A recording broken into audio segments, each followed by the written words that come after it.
Hi, and welcome to week 2 of this 8-week program to help you learn how to help your picky eater.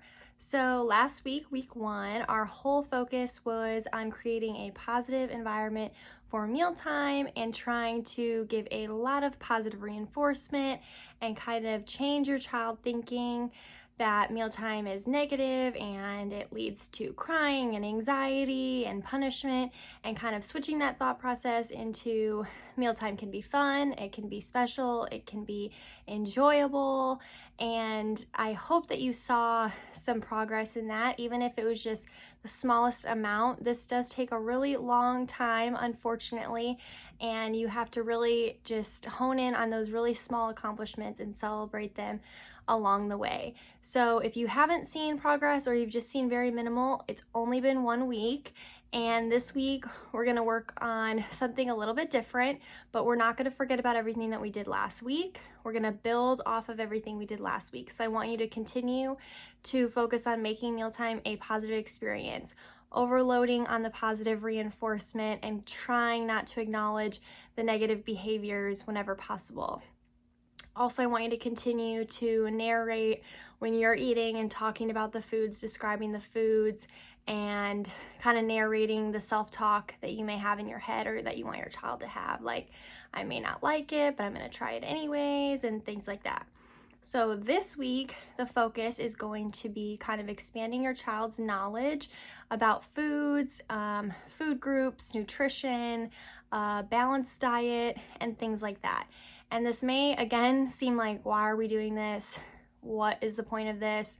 Or my child isn't going to care, things like that. But the truth is, knowledge is power, especially to children, whether we realize it or not.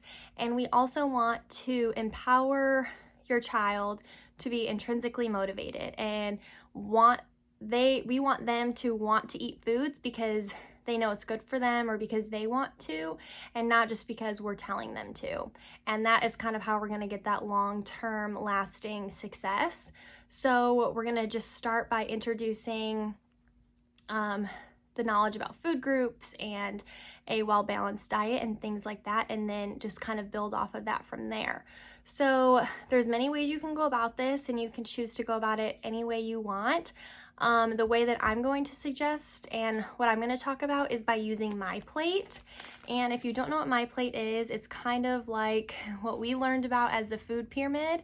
Now they've changed it and now they use MyPlate. So this is not the best. Here's a better picture. Here's a picture of what MyPlate is. So it's the 5 food groups: fruits, vegetables, protein, grains, and dairy. And this is an actual plate I got off Amazon. I thought that there was a dairy component, but there's not. So I did link a different one with dairy. But I do like this just for mealtime because if you're teaching your child about the food groups, this just reinforces it at mealtime. So you can put each food into the corresponding spot. You can talk about which food goes into what group and things like that. And this MyPlate has a ton of resources and things that have branched off from it, and I will talk about those in a different video if you're looking for more materials or more things like that, because there's a ton of good ones. But again, you don't need them, you don't need to buy them, just options. So I'll put those in a separate video. If you want to watch it, you can. If not, no big deal. It will have just other ideas. You don't necessarily have to buy the product to use them. You can kind of alter it to do it at home without the product too. So that's up to you if you want to watch it, but I didn't want to make it all in one video just because it's too long and too much to cover. So I wanted to just keep this very simple and just kind of going off of the checklist. So the first thing that I would recommend is incorporating books with your child this week. And the first book is online. You can print it off or you can play it on your iPad or your computer, and it's called the 2-Bite Club. And again, it goes along with the MyPlate concept. It's on the same website. I will link it, but you can also just Google 2-Bite Club and it will come right up. There's an English and a Spanish version, which is nice. And basically the whole book kind of teaches your child about MyPlate and the food groups for you. So it's a great introduction to that and kind of helps you introduce this without having to do it on your own. And children learn a lot through books, no matter what age. So I think books are not only a great way to teach information, but to reinforce it over time. So that's another thing, is don't just read your child the book once. It doesn't have to be every day, all day, but come back to it, because it just reinforces that information, and children learn a lot from repetitive book reading. So the first one, again, you don't have to buy it or anything, it's just online. I will leave the link, or you can just Google 2 Bite Club. And then also there's tons of other books that talk about eating and picky eaters and being afraid to try new foods and things like that. So here's a fun one. It's Daniel Tries a New Food, and again, it just kind of tells kids that it's okay to be scared to try new foods, and a lot of people are, but sometimes you'll try a food and you won't like it, and that's okay, and other times you'll try it and you will like it, and that's why we try new foods. And then another one, a lot of kids love Pete the Cat. So this is similar to the 2 Bite Club, but this is the 3 bite rule. So depending on how rigid your child is, this may kind of contradict itself. But for most children, this should be fine.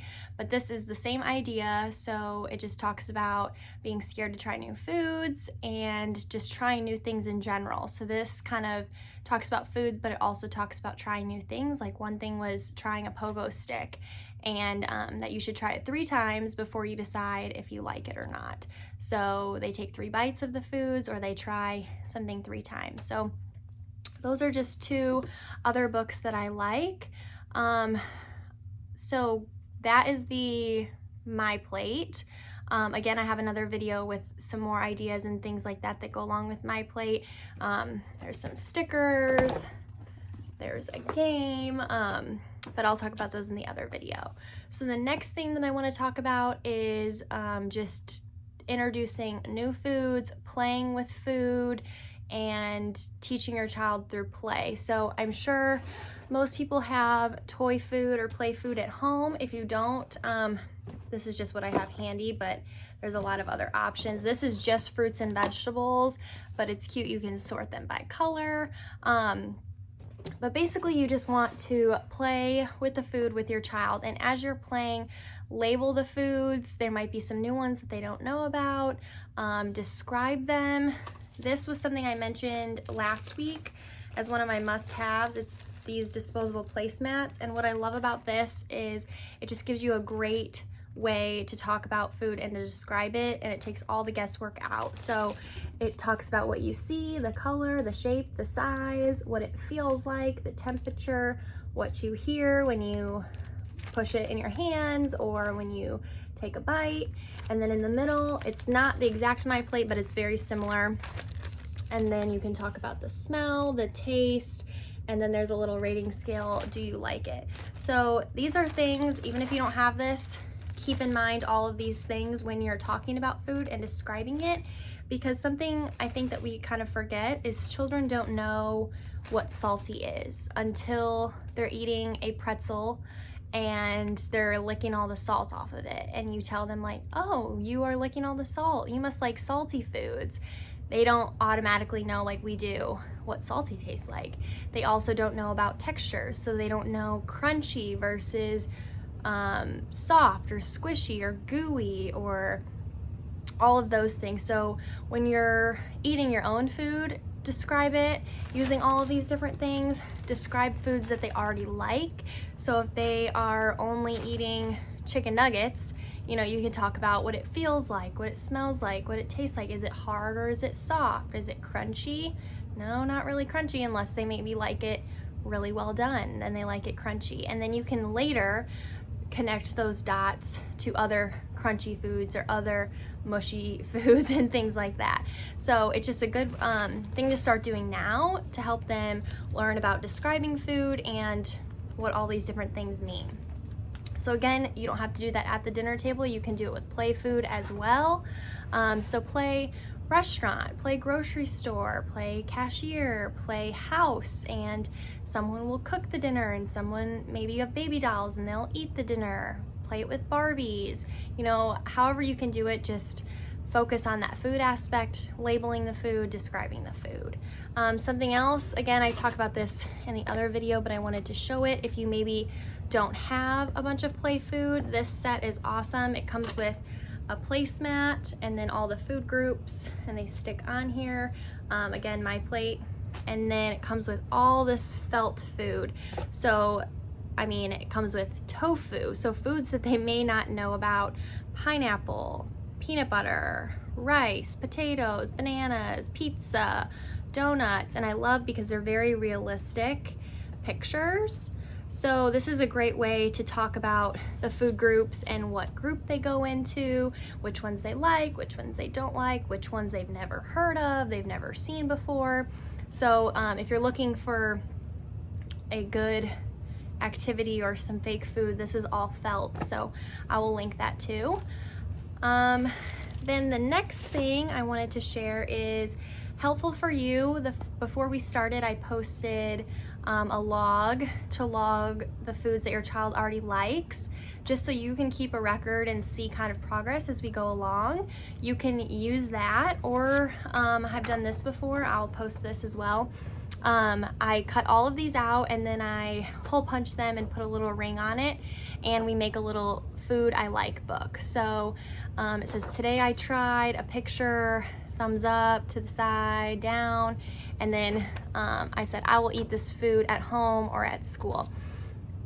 So basically, it doesn't have to be this. There's a million ways you can do it. You can just use a piece of paper and have your child draw a picture.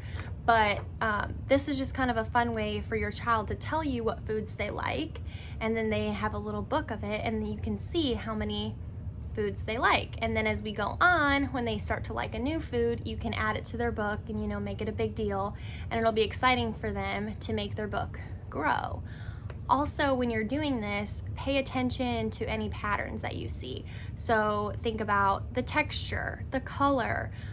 Do they only like crunchy foods? Do they not like all soft foods? Are they only eating grains? Are they leaving out one whole food group entirely? Those are helpful things that will help you in the future, just to kind of know and be thinking about now. So again, you can do this with anything. It doesn't have to be this template, but I will post it. Also online, they have this, myplate.gov. They have a bunch of resources on this website if you want to look at them. I'm going to post a couple that I think are helpful, and you can use this while you're reading the 2-Bite Club. You can just have your child color this. You can have your child sort their pretend food on it. There's a lot of different things. So again, to kind of reiterate, the goal this week is to just teach your child and expand on the knowledge that they already have about food, nutrition, food groups, why it's important to eat a variety of foods and not just one food every day, all day. Again, this week, no pressure. We're not trying to get them to take the 2 bites yet. We're not trying to get them to try new foods yet. Keep using all of that positive praise and positive reinforcement. The second they do something that you like, praise it. Try to ignore as much negative behavior, unwanted behaviors that you see at mealtime as you can, and just really praise the positive ones. That will be key throughout this whole process. Again, it takes a long time, but consistency is key, and I hope that you kind of saw some kind of progress from the first week, and that we can bridge this over into the next week and just kind of build off of that. If you have any questions, please, you can comment below, you can make a post, you can message me directly. I'm happy to help. One more thing that I did want to say, if you have a young child and this is just too much for them, or they're just too young to comprehend all of this, just start by labeling the foods and just talking about them. So when they're just playing, have their play food out, and you know, you can pretend to eat it, you can pretend to give it to a baby, and just kind of like label it. So, ooh, bread, you know, and you talk about it, and you talk about how you cut it and how you can make a sandwich and things like that. Just kind of exposing them to it is the best way to start with younger children. So I know that was a lot. I hope that's not too overwhelming. And again, I will post all the things that I printed out, like this and a couple other things that I found on the MyPlate website. And I will also post the link to the 2-Bite Club, which is where I suggest that you start. Also take a look at the checklist that I posted, print that off, keep it on your fridge so you kind of have a reminder this week of what you're focusing on. And I hope you all have a great week and let me know how it goes.